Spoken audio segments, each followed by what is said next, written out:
G'day folks. I'm just working through some of the televisions that I've got, just making assessments on what goes and what stays.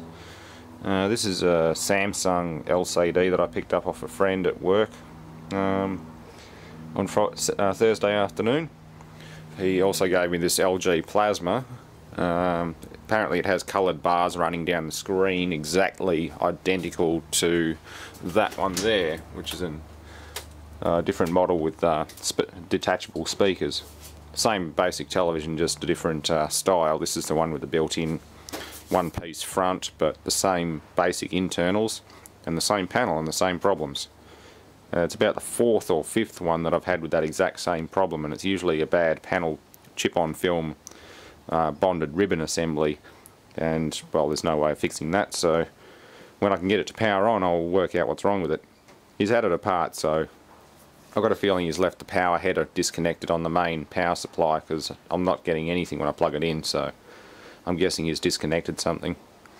Likewise, that needs an X sustain board, and that'll work fine. It's an early 720p high definition Samsung.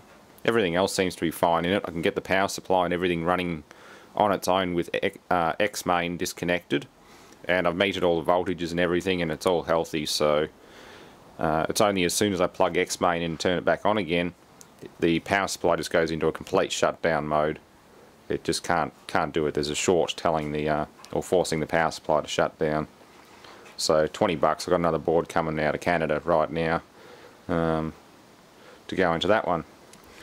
Anyway, this is the LCD that I'm working on, so LA40N18BD. Corey tells me he found it on the side of the road, so it's obviously been rained on a little bit, but nothing too serious. I'll only find out when I light it up that whether or not the panel's damaged by moisture, but you can generally let them dry out and they come pretty good.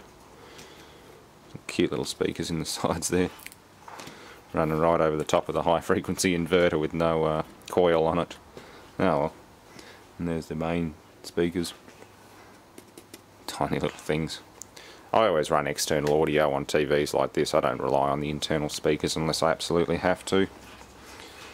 That's got a suppressor on it, and so does the mains input, but the speaker running straight over the top of that high frequency backlight inverter doesn't. Oh well, you probably wouldn't notice it. But yeah, problem with this one's pretty obvious. Caps. What rail is that? They're 25 volt caps, so that'll be on the 12 volt. I'll be willing to bet these other Shamwa caps are bloody rubbish anyway. They're all junk caps. Samwa caps are just junk. I've learned to call them Shamwa caps because they're an absolute sham.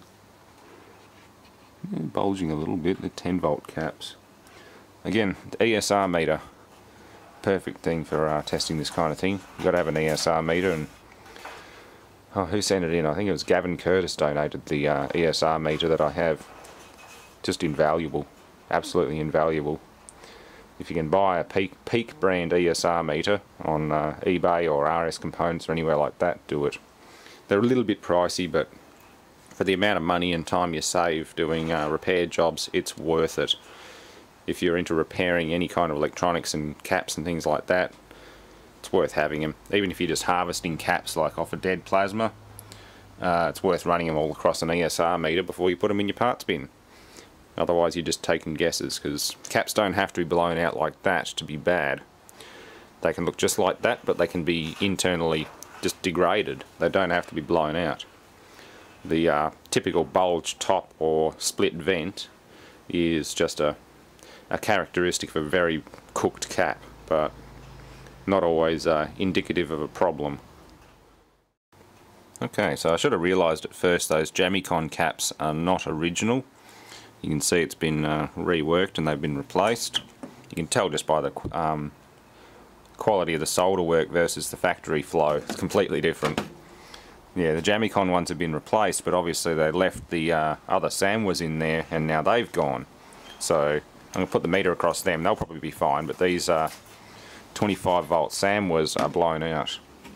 Yeah, was it 1000 mic 25 volt? I'm pretty sure I got a good stash of brand newy either Nippon Chemicon or Rubicon any brands like that. I've got quite a few different high quality brands. I think they're mostly Nichicons.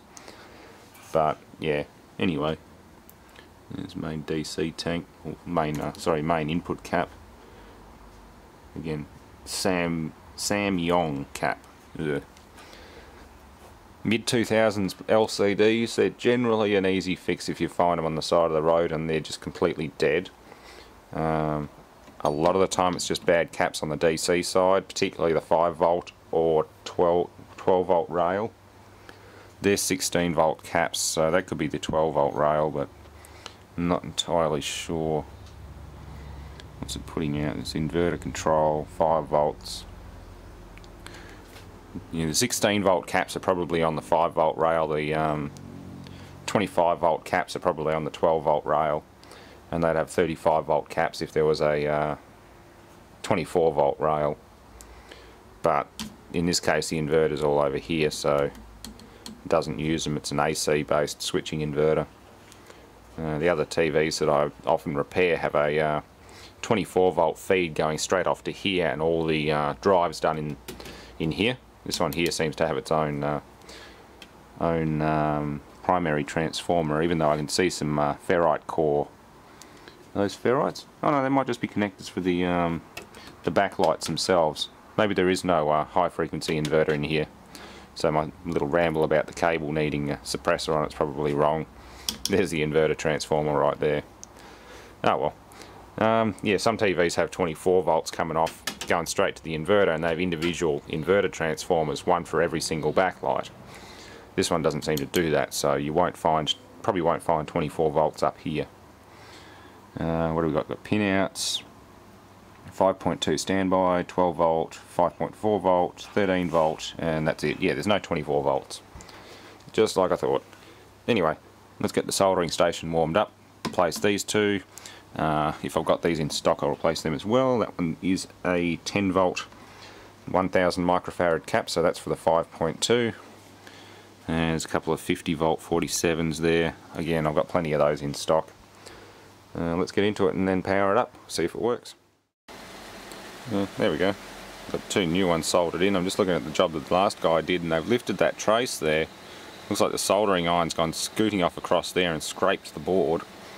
Done a bit of a shoddy job of it, particularly with that trace that's just lifted off. That's not nice.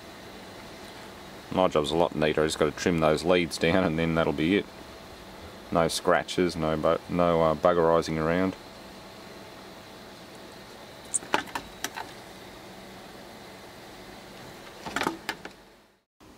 Okay, let's give it a go. I've replaced all the caps on the DC side. Apart from one's Panasonic, the rest are all Nichicon. I left those Jamicon ones in there just for the hell of it. Probably should have replaced them, but who knows. Well, this bezel has been damaged. The chrome's just falling off. The thing's been out in the weather for a bit, so hopefully the panel's alright. It hasn't had water seep up between the LCD and the diffuser. If it is a bit of a mess, like you see blotches and things in it, it'll still make a good shed monitor. I might put that up on the wall instead of the Sony plasma that's down there somewhere.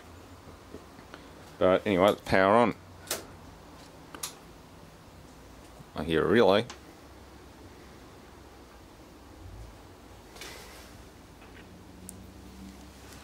Hey, there we go. It's alive! It's alive! Fantastic.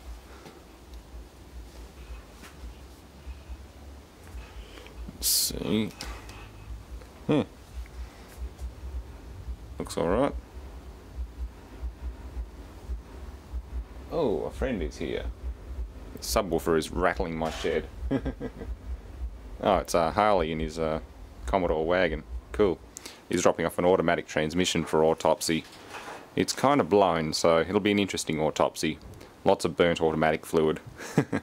Anyway, I better go answer the gate and let him in. Thanks for watching.